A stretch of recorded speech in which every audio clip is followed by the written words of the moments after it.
all in the morning, all are present here. Respected principal, teachers, and all my dear sisters and brothers. Today is a very special day. Happy Children's Day.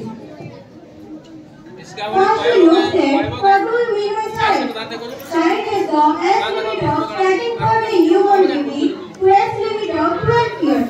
In this time, the child died in halfway. So we viewed him a proper self, like physically and mentally in good condition. Children's Day we celebrated November 14 every year in India.